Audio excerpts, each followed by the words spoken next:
The conference call had been dragging for 23 minutes when I heard Kiera's key in the front door. I hit mute on my laptop and leaned back in my desk chair, listening to her voice carry through our split-level home. She was talking to someone, her mother from the sound of it. "Mom, just come in. He's locked away in his office as usual." I rolled my eyes. Classic Kiera. Make me sound like some hermit when I was actually working to keep our mortgage paid. The voices grew clearer as they moved into the kitchen, directly below my home office. "How are you holding up, sweetheart?" That was definitely Raina Favrin, Kiera's mother. The woman who had never liked me from day one, though she hid it behind polite smiles and backhanded compliments. "It's hard, Mom, really hard, but I'm managing." I frowned. Hard? What was hard? We'd had dinner together last night. She'd seemed fine. Actually, she'd seemed better than fine lately, almost cheerful. "Just keep playing victim until you get the insurance settlement." Raina's voice drifted up through the heating vent. "He'll never suspect his own accident." The words hit me like a punch to the gut. I sat frozen, my finger hovering over the unmute button as my colleagues continued their discussion about quarterly security assessments. My own accident? What accident? I know, Kiera replied. "Drake says the paperwork should be processed within the month. Then we can move forward with everything." Drake Torrin. Kiera's ex-boyfriend from college, the one who'd become some hotshot defense journalist. The one who'd been showing up at our house lately, claiming he was concerned about old friends and wanted to check in on us. My hands started shaking. Not from fear, from rage. Pure, crystalline rage that made everything suddenly, perfectly clear. "Cedric? You still there?" My colleague's voice crackled through the laptop speakers. "Yeah, sorry. Connection issues. Can we pick this up tomorrow?" I ended the call and sat in the silence of my office, listening to the conversation below. 8 years of marriage. 8 years of what I thought was devotion, partnership, building a life together, and apparently, it had all been a lie. The voices moved away from the kitchen, but I'd heard enough. I opened a new document on my computer and started typing everything I could remember, word for word. If there's one thing my background in digital forensics taught me, it's that evidence is everything. And if Kiera wanted to play games, she'd picked the wrong opponent. I'd spent 3 tours in Afghanistan analyzing digital communications for the military. I'd tracked down insurgent networks, uncovered terrorist plots, and helped convict war criminals using nothing but data trails and deleted files. My wife had just made the biggest mistake of her life. She thought she was dealing with Cedric the husband, the guy who brought her coffee in bed and remembered her mother's birthday. She had no idea she was now dealing with Cedric the hunter. The next morning, Kiera left for work at her insurance law firm with a kiss on my cheek and a cheerful, "Have a good day, honey." The performance was flawless. If I hadn't heard yesterday's conversation, I would have bought it completely. The moment her car pulled out of the driveway, I was in motion. Our home network was something I'd set up myself 3 years ago. Military-grade security, encrypted connections, and most importantly, automatic cloud backups of every device that connected to it. Kiera had always complained it was overkill for a suburban Massachusetts home. Now I was grateful for my paranoia. I started with her laptop. Kiera wasn't technically minded, which meant she probably thought deleting files actually made them disappear. I connected her machine to my forensics workstation and began the recovery process. The first thing I found made my stomach turn. Therapy session notes. Dozens of them. Dr. Patricia Hendricks, a marriage counselor I'd never heard of. According to the timestamps, Kiera had been seeing her for 7 months. Patient reports ongoing emotional manipulation by spouse. I read aloud to my empty office. Describes pattern of controlling behavior, financial restrictions, and verbal aggression. Patient fears escalation. I scrolled through more notes. Each session painted me as progressively more unstable, more controlling, more dangerous. Kiera had crafted an entire narrative of abuse that existed nowhere except in these files and her imagination. Patient expresses concern about spouse's military background and access to weapons training. Reports paranoid behavior and obsession with surveillance equipment. My jaw clenched. The surveillance equipment she was referring to was the home security system I'd installed after our neighbor's house was broken into. The same system she'd praised as making her feel safe when I'd shown her how it worked. I kept digging. Email threads with her brother, Jared Solis, a financial consultant who'd always treated me like I wasn't good enough for his sister. The emails went back 18 months. "Jared, I need you to handle the Marcus situation," one email read. "He's getting too close to the truth about Cedric's clearance review. Can you redirect?" Marcus Patterson, my former commanding officer and one of my closest friends. We'd served 2 tours together, and he'd been helping me navigate the security clearance renewal process that was crucial for my consulting work. I hadn't heard from Marcus in 6 months. At the time, I'd assumed he was busy with his new assignment. Now I realized he'd been systematically turned against me. My phone rang. The caller ID showed Elliot Chen, my private investigator friend who'd helped me start my security consulting business. "Cedric, we need to talk." Elliot's voice was grim. "Can you meet me at the Lantern in an hour?" The Lantern was our usual spot, a dive bar on the outskirts of town where the beer was cheap and the conversations were private. "What's this about?" "Your wife, your clearance, and some very interesting phone calls I've been getting."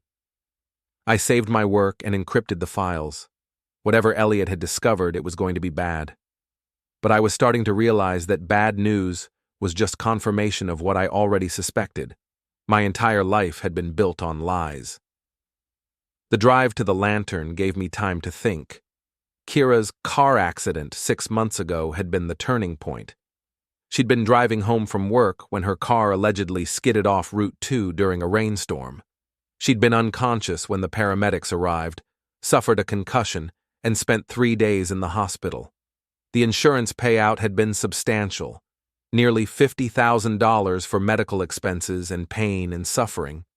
At the time, I'd been grateful our coverage was so comprehensive. Now I was wondering if the accident had been comprehensive in an entirely different way. Elliot was already at our usual table when I arrived, nursing a beer and looking like someone had stepped on his grave. He was a small man with graying hair and the kind of forgettable face that made him excellent at surveillance work. "Sit down," he said without preamble. "We've got problems." I ordered a beer and waited.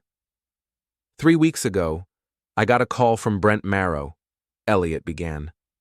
Brent Marrow, my former mentor, the man who'd recommended me for my first civilian security job, another friend who'd gone silent recently. "Brent wanted to know if you'd been acting strange lately, paranoid, unstable. He said he was concerned about your mental state and wanted to know if I'd noticed anything." "What did you tell him?" "I told him you were fine. Solid as ever. But then I started getting similar calls. Your brother-in-law, Jared, some guy named Drake who claimed to be a journalist. Even your wife called me last week." My grip tightened on my beer bottle. "What did Kiera want?" "She wanted to know if you'd ever talked about feeling persecuted, if you'd mentioned any government conspiracies, if you'd shown signs of PTSD that might make you a security risk." The pieces were falling into place, a coordinated campaign to undermine my credibility, my clearance, my livelihood. And Kiera was at the center of it all. "There's more," Elliot continued. "I did some digging on this Drake character. Drake Torrin, defense journalist for the Washington Herald. He's been working on a series about military contractors and security clearance abuses." So, 3 weeks ago, he published an article about botched drone operations in Afghanistan. Classified information. Details that only someone with high-level access could have known. My stomach dropped. "Which operations?" "Operation Sandstorm, Operation Desert Rose, Operation Night Falcon." I'd worked on all 3. I'd been part of the intelligence analysis team that had identified targets and assessed collateral damage. Those files were so classified that accessing them without authorization was a federal crime. The article led to 3 officers being court-martialed, Elliot said quietly. And guess who the investigation is focusing on as the potential leak? I didn't need to guess. I already knew. How? I asked. How would Drake have gotten access to those files? Elliot looked uncomfortable. That's what I was hoping you could tell me. Because according to my sources, the leak came from someone with intimate knowledge of your work and access to your home office. Kiera. She'd been in my office countless times. She'd seen me working on classified assessments, and she'd had months to photograph documents, copy files, or simply memorize details that she could pass along to her ex-boyfriend. Elliot, I said slowly, I think my wife is trying to destroy my life. Yeah, he replied. I think you're right. That night, I lay in bed next to Kiera, listening to her breathe and planning my next moves. She was sleeping peacefully, probably dreaming about whatever life she was planning with Drake and her insurance money. I was wide awake, my mind racing through possibilities and connections. At 3 a.m., I gave up on sleep and returned to my office. If Kiera wanted to play spy games, I'd show her how a professional operated. I started with the cloud backups. Our home network automatically backed up every device, including phones, tablets, and laptops. Kiera had no idea the system existed. She thought our internet was just internet. Her phone was a goldmine. Text messages going back 14 months, many of them deleted from her device, but preserved in my backup system. The conversation thread with Drake made my hands shake with rage. How's the insurance claim progressing? Drake had texted 2 weeks after her accident. Perfectly. Doctor confirmed the concussion symptoms. Cedric doesn't suspect anything. Good. We need to be careful about timing. Too fast and it looks suspicious. Don't worry. I've been setting up the mental health angle for months. His clearance review is already in jeopardy. I scrolled back further, looking for the beginning of their conspiracy. What I found was worse than I'd imagined. The text thread started 3 months before our wedding, 3 months before Kiera had stood in front of our friends and family and promised to love, honor, and cherish me until the end of time. Are you sure about this plan? Drake had written. He's perfect. Stable job, security clearance, no family to interfere, and he's so trusting it's almost pathetic. The long game is risky. What if you actually start to care about him? Please. This is business. 8 years to establish the marriage, build up assets, then execute the exit strategy. We'll both be set for life. 8 years. Our entire marriage had been a business transaction. I kept reading, watching my life unfold through the lens of Kiera's deception. My promotion 3 years ago, she'd celebrated with me, then immediately texted Drake about increased asset potential. My security clearance upgrade, she'd been proud, then calculated how much more valuable the classified access made me to their scheme. Even my proposal had been manipulated. I'd thought I was surprising her with a romantic weekend in Vermont. According to her texts, she'd been dropping hints for weeks, steering me toward the exact moment and location that would make the best story for her family. But the worst discovery was yet to come. I found a group chat called Family Business that included Kiera, Jared, and Raina. The messages went back 2 years and outlined their entire strategy in detail. Phase 1, complete, Jared had written 18 months ago. Cedric's military contacts have been systematically alienated. Brent is feeding us information about his psych evaluations. Phase 2 in progress, Kiera had responded. Therapy sessions establishing pattern of abuse. Dr. Hendricks is very sympathetic to my situation. Phase 3 ready for implementation, Raina had added. Drake's article will be published next month. That should trigger the clearance investigation. Phase 4 was the accident. Phase 5 was the insurance settlement. Phase 6 was something called final extraction. which apparently involved conservatorship proceedings and asset seizure. They'd planned to have me declared mentally incompetent. I sat back in my chair, staring at the screen. The scope of their conspiracy was breathtaking. They'd spent years systematically destroying my reputation, my friendships, my career prospects, all while I'd been playing the devoted husband, bringing Kiera coffee in bed and taking her mother out for birthday dinners. But they'd made one crucial mistake. They'd underestimated me. I was no longer the trusting husband who believed his wife's tears and worried about her well-being. I was a digital forensics specialist with a military background and a very specific set of skills. And I was about to teach them why you never declare war on someone who knows how to fight back. I opened a new encrypted folder and began organizing my evidence. Screenshots, recovered files, audio recordings, financial records, everything carefully documented and legally obtained from my own home network. Then I started planning my counterattack. The first step was protecting myself legally. I called a lawyer I'd worked with on corporate security cases and scheduled an emergency consultation. The second step was securing my assets. I transferred half our joint savings into a separate account and documented every transaction. The third step was the most important. I was going to let them hang themselves. Instead of confronting them immediately, I was going to give them exactly what they wanted. I'd play the unstable husband, the paranoid veteran, the man slowly losing his grip on reality. And while they celebrated their success, I'd be gathering evidence of their crimes, insurance fraud, conspiracy, potentially treason, given the classified information that had been leaked. By the time I was finished with them, Kiera and her family would wish they'd never heard my name. I heard footsteps in the hallway. Kiera was awake, probably looking for me. I quickly closed my files and opened a random work document. "Honey?" Her voice was soft, concerned. "Are you okay? It's almost 4 a.m. I turned to look at her. She was wearing the silk nightgown I'd bought her for our anniversary, her hair mussed from sleep, her face the picture of wifely concern. "Couldn't sleep," I said. "Work stress." She moved behind my chair and began massaging my shoulders. Her touch, which had once comforted me, now made my skin crawl. "You've been so tense lately," she murmured. "Maybe you should talk to someone, a professional. Dr. Hendricks, no doubt.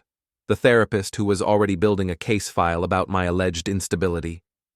"Maybe," I agreed. "That might be a good idea." Kiera smiled and kissed the top of my head. "I love you, Cedric. I just want you to be happy." "I love you too," I lied. But as she padded back to our bedroom, I was already planning how to make her pay for every single lie she'd ever told me. The next few weeks were the most challenging acting job of my life. Every morning, I kissed Kiera goodbye and wished her a good day at work. Every evening, I asked about her day and listened to her fabricated stories about difficult clients and office politics. And every night, I gathered more evidence of her betrayal. I'd installed a small recording device in my shirt pocket, perfectly legal in Massachusetts, where only one party needs to consent to recording. I documented every conversation, every fake moment of concern, every lie she told. The breakthrough came when Jared visited for Sunday dinner. Kiera's brother had always been smooth, the kind of man who wore expensive suits and spoke in carefully measured sentences. He worked as a financial consultant for wealthy clients, which apparently included helping his sister destroy her husband's life. "How are things going, Cedric?" he asked over Kiera's pot roast. "Kiera mentioned you've been having some work stress." "The security clearance review has been challenging," I admitted, playing my role. "Some of my references haven't been as supportive as I expected." Jared and Kiera exchanged a quick glance. "References can be unreliable," Jared said smoothly. "People's loyalties change. Sometimes they're influenced by outside factors." "What kind of outside factors?" "Oh, you know, professional jealousy, personal grudges. Sometimes people spread rumors just to cause trouble." I nodded thoughtfully. "That's interesting. Because I've been wondering why Marcus Patterson suddenly stopped returning my calls. We served together for 6 years. Another glance between the siblings. Military friendships can be complicated, Kiera said. Maybe he's just busy with his new assignment. Maybe, I agreed. Or maybe someone convinced him I was a security risk. The silence that followed was deafening. Jared recovered first, but I'd seen the flicker of panic in his eyes. Why would anyone do that? He asked. I don't know, I said, meeting his gaze. But I intend to find out. That night, after Jared left, Kiera was unusually quiet. She claimed to have a headache and went to bed early. I waited until I heard her breathing deepen, then returned to my office. I'd been monitoring their communications for weeks now, and I knew their patterns. Kiera always texted Drake after family gatherings. Tonight would be no exception. Sure enough, at 11:47 p.m., her phone lit up with activity. He's getting suspicious, she texted Drake. Asked pointed questions about Marcus tonight. We need to accelerate the timeline, Drake responded. How soon can you trigger Phase 6?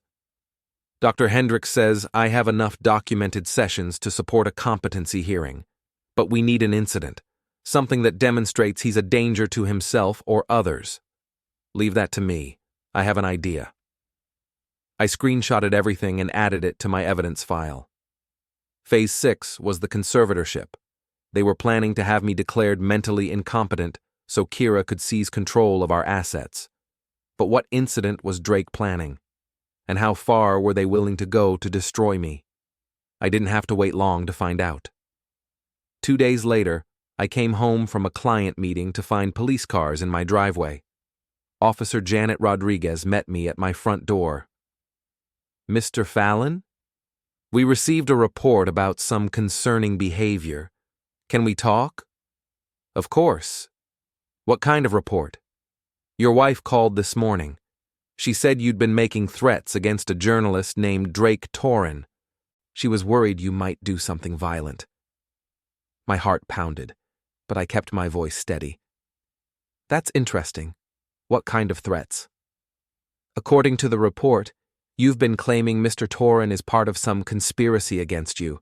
You allegedly said you were going to make him pay for ruining your career. I'd never said anything of the kind, of course, but it would be my word against Kiera's, and she had months of therapy sessions documenting my alleged instability. Officer Rodriguez, I think there's been a misunderstanding. I've never threatened anyone. Your wife seemed genuinely concerned. She mentioned you've been under a lot of stress lately, problems with work, difficulty sleeping. All true, but not for the reasons Kiera had suggested. I have been stressed, I admitted, but I would never threaten violence against anyone. The officer made notes in her report. Mr. Fallon, I'm not going to arrest you, but I want you to understand that we take these reports seriously. If we receive any more complaints about threatening behavior, we'll have to take action. I understand. After the police left, Kiera emerged from the kitchen where she'd apparently been hiding during my conversation with the officer. I'm so sorry, she said, tears streaming down her face. I was just so scared. You've been acting so strangely lately, and when you started talking about Drake. It was a masterful performance. If I hadn't known the truth, I would have been convinced by her concern. I never threatened Drake, I said quietly. But you said you were going to make him pay for the article. You said he'd ruined everything.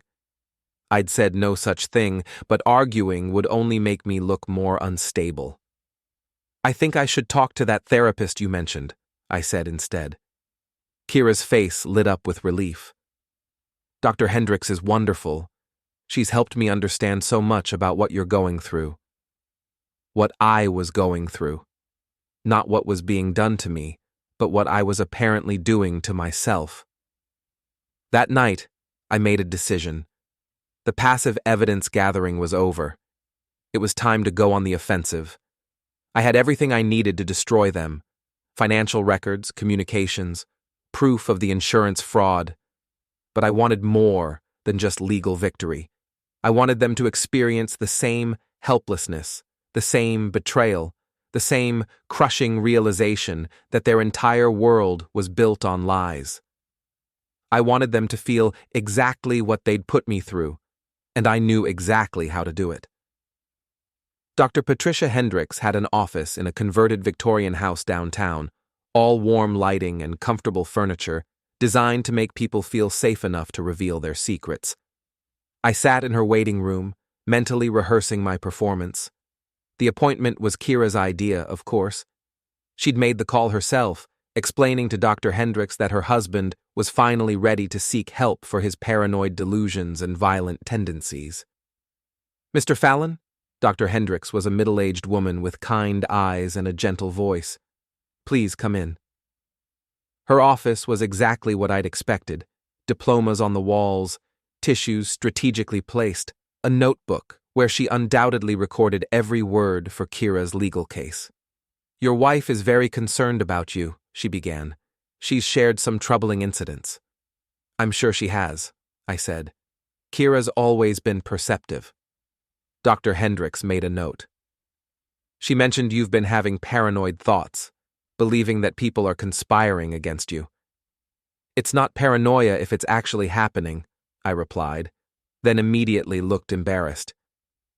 "Sorry. I know how that sounds." Another note. "Can you tell me about these conspiracies you believe are occurring?" For the next 50 minutes, I gave Dr. Hendricks exactly what she expected: a man slowly losing his grip on reality. I spoke about feeling isolated from friends, about suspecting my wife was monitoring my activities, about believing that my security clearance review was being sabotaged by unknown enemies. All of it was true, of course, but I presented it in a way that made me sound delusional rather than victimized. "I know it sounds crazy," I said repeatedly, "but I can't shake the feeling that everyone around me is lying." Dr. Hendricks was sympathetic, but clearly concerned. She recommended twice-weekly sessions and suggested that Kiera might benefit from couples counseling to help her cope with my condition. I agreed to everything. As I left her office, I activated the recording app on my phone and called Kiera. "How did it go, honey?" she asked, her voice full of fake concern. "It was helpful. Dr. Hendricks thinks I've been under more stress than I realized." "I'm so glad you're getting help. I love you, Cedric. I just want you to be okay." "I love you too," I said, then added the crucial line. "Dr. Hendricks wants to see us together next week. For couples counseling." There was a brief pause. That's a wonderful idea." But I could hear the uncertainty in her voice. Couples counseling meant I'd be in the room when she spoke to Dr. Hendricks. It meant she couldn't control the narrative completely. That evening, while Kiera was at her book club, actually a wine night with her mother and sister-in-law, I put the next phase of my plan into motion. I'd been monitoring Drake's communications for weeks, and I knew his patterns. Every Tuesday night he worked late at his home office, researching articles and communicating with sources. His building had excellent security, but terrible network protection. I parked across the street from his apartment complex and activated my mobile forensics kit. Within 20 minutes, I'd gained access to his home network and was downloading everything: emails, documents, financial records, browser history. What I found was even more damaging than I'd hoped. Drake wasn't just a defense journalist. He was running a sophisticated information brokerage operation, selling classified intelligence to foreign contacts. The leaked drone operation details were just the tip of the iceberg. His financial records showed payments from shell companies linked to Chinese and Russian intelligence services. His encrypted communications revealed a network of military contractors, government employees, and defense journalists, all trading secrets for cash. And at the center of it all was my wife, providing him with classified information from my home office. But the most interesting discovery was a detailed file labeled Fallon Operation. It contained psychological profiles, financial projections, and a timeline that extended 5 years into the future. They weren't just planning to destroy my current life. They were planning to milk me for classified information for years while keeping me under conservatorship. I would have been their personal intelligence asset, too mentally incompetent to understand what was happening, but legally required to provide them access to my work. I copied everything to multiple encrypted drives and uploaded backups to secure cloud storage. Then I began crafting my response. The first step was protecting myself from their next move. According to their timeline, they planned to trigger a psychotic episode within the next 2 weeks, something dramatic enough to justify emergency commitment proceedings. I wasn't going to wait for that. The next morning, I called in sick to work and drove to Boston. I had appointments with 3 different specialists: a psychiatrist, a neurologist, and a forensic psychologist. All of them were experts in competency evaluations, and all of them were going to examine me thoroughly and document my complete mental stability.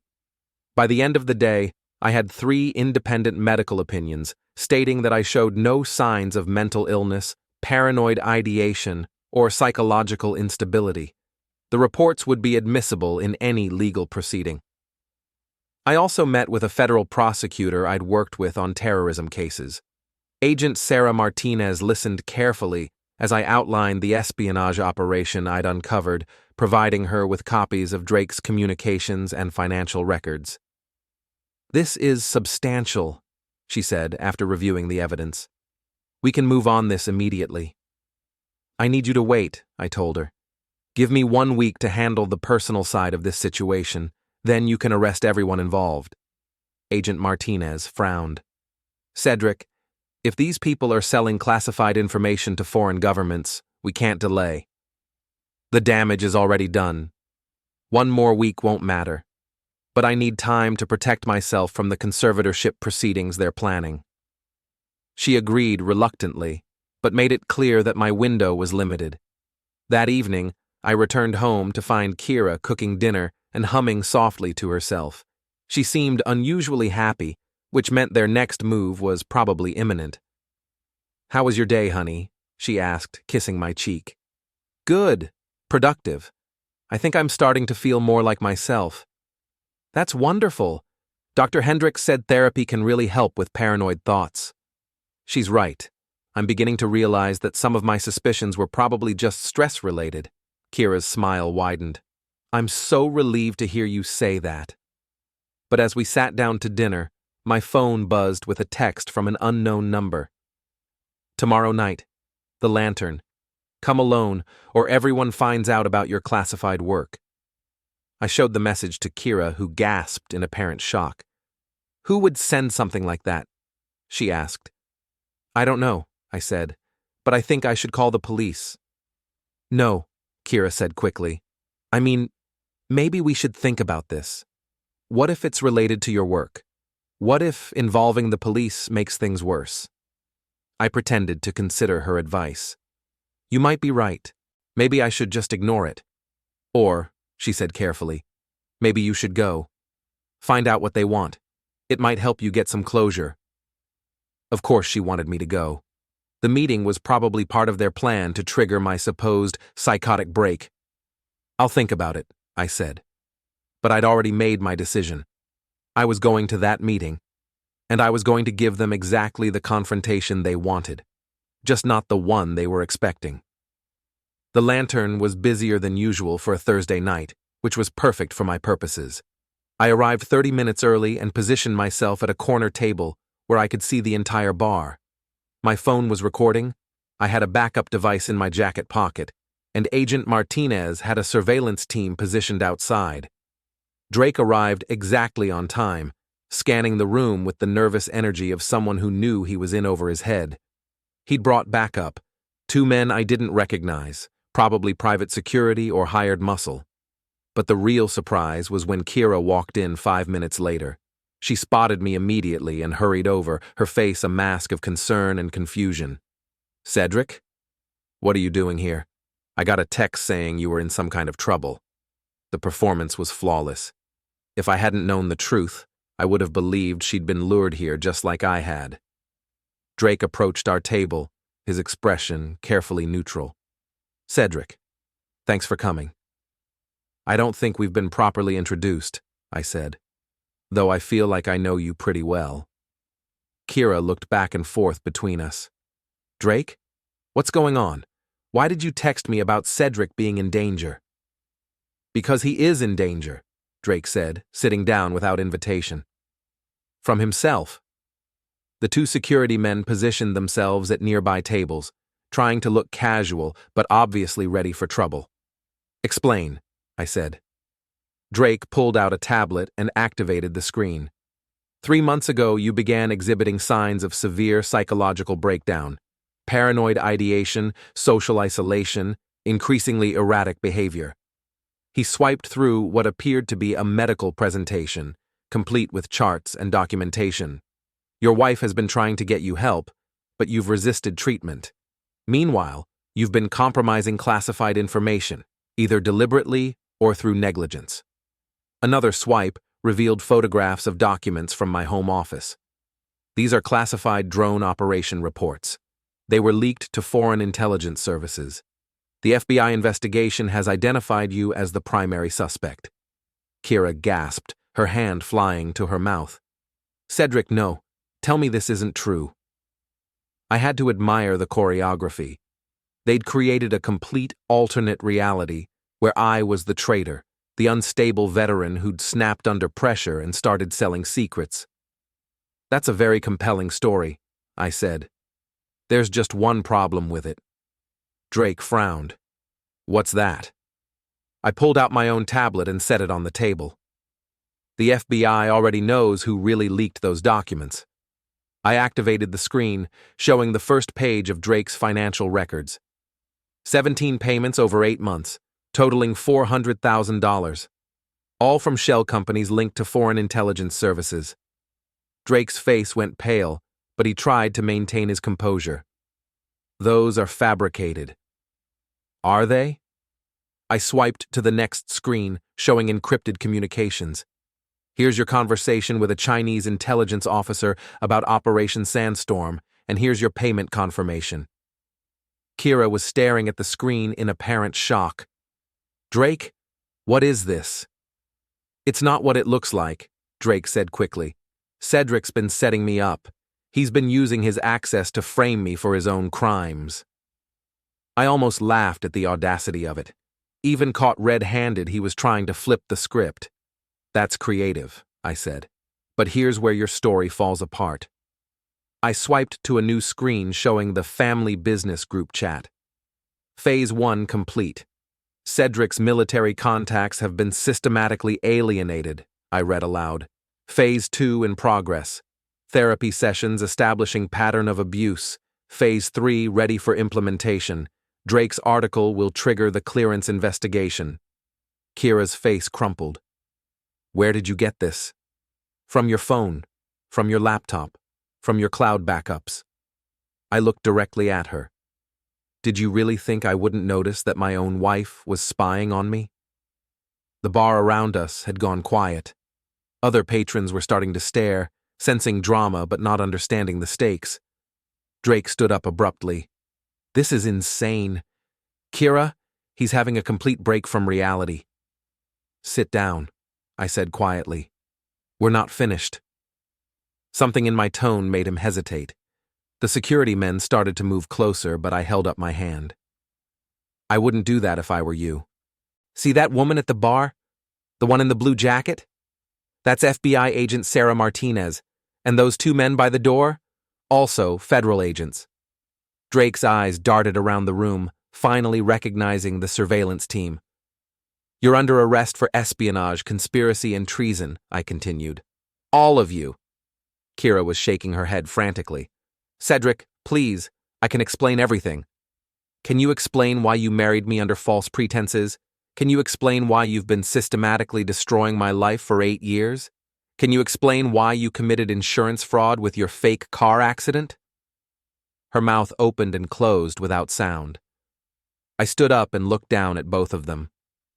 8 years, Kiera.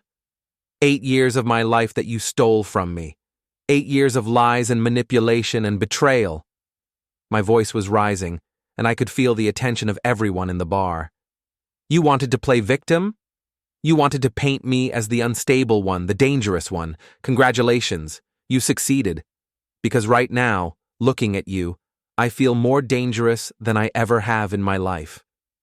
Agent Martinez was moving toward our table, her team ready to make arrests.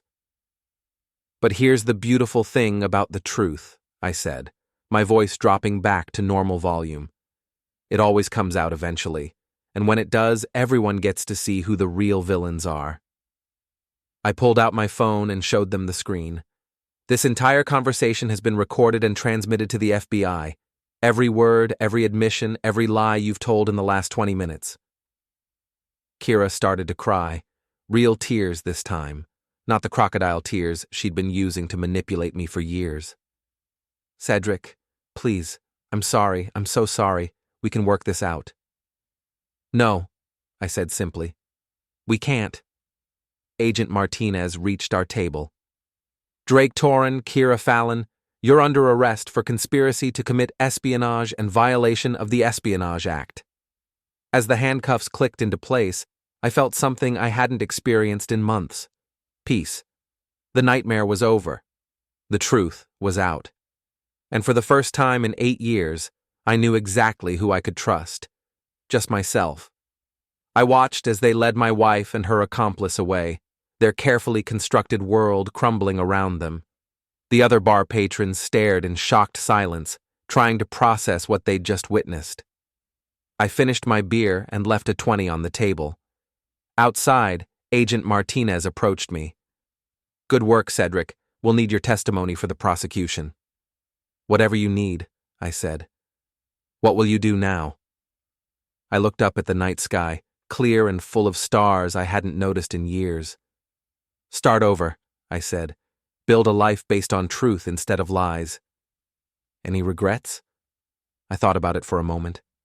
8 years of marriage, gone. A life I'd built, destroyed. Friends I'd lost, trust I'd never recover. No, I said finally. No regrets. Some secrets should stay buried, but the ones that destroy innocent people? Those need to be dragged into the light for everyone to see. No more secrets, no more lies, no more playing the victim while the real villains hide in plain sight. The truth had set me free, and sometimes that's the only revenge that matters, that